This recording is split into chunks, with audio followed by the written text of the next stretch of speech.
Let's have a geometric interpretation of the solution to a linear system with two unknowns. So remember that both of these each represent a line in 2D space, and in general we have three types of solutions for this type of system.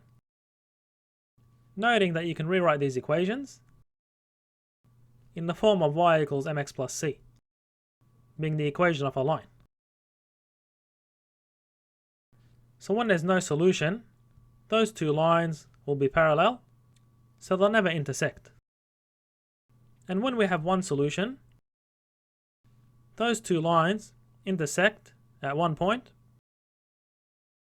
And when we have an infinite number of solutions, the lines have the same slope and the same y-intercept. So they basically overlap.